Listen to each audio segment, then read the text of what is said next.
आजपर्यंत काय संपलेली नाही. केवळ एक आपल्याच पक्षात बघतात असं नाही, दुसऱ्या पक्षात देखील कोण कार्यकर्ता चांगला आहे, कोण चांगलं भाषण करतो, कोण टिप्पणी बरोबर करतो, याचा ते नेहमी शोध घेत असतात.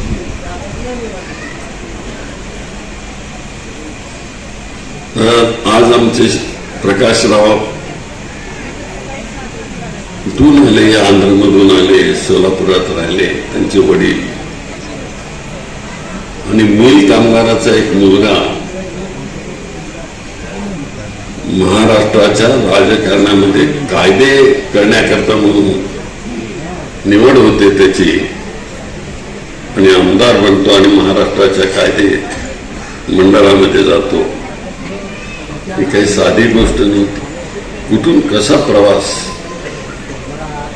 आणि त्या काळामध्ये कधी अंधशाळा, कधी मूकबधिरांची शाळा. तर हे नाही रे लोकांचं काम नेहमी करत गेले. आहेरेवाल्यांची कधी चिंता केली नाही.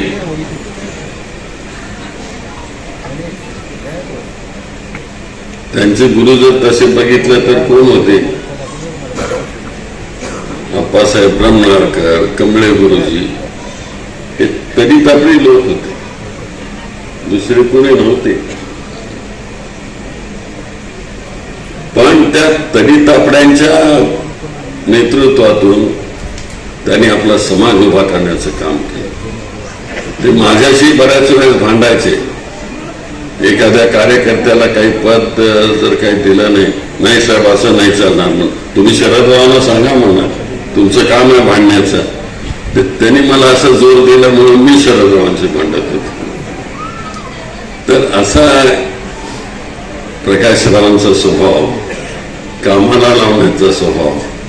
आज ही 75 वर्ष झाले, पण नाट्य संमेलनाचं काम किती करावं त्यांनी.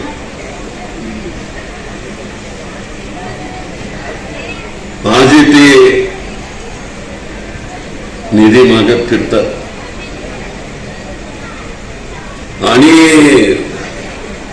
ज्यांनी ह्या नाट्यकलेची शिकवण दिली त्या पद्माकर देव यांची आठवण ठेवावी म्हणून त्यांनी त्यांच्याकरता वास्तू उभी केली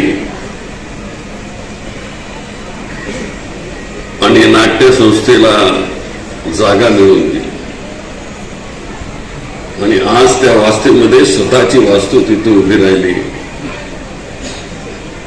असं एक एक काम त्यांनी केलं. याही पुढे ते करत राहतील. प्रकाशजी, सौभाग्यवती प्रकाशजी, एकमेकांना साथ देत तुम्ही इथपर्यंत आलात. परमेश्वराने तुम्हाला उदंड आयुष्य द्यावं आणि तुम्ही दोघांनीही आम्हा सोलापूरकरांना एक नवीन अशा प्रकारचं नेतृत्व देण्याची भूमिका करावी अशी परमेश्वराच्याकडे प्रार्थना करतो. आणि 100व्या वर्षी देखील आम्ही नसलो तसं पवार साहेब असतील,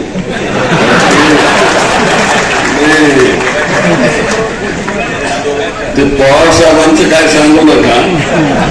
ते नाही मी नाही म्हणून आता इथपर्यंत आले.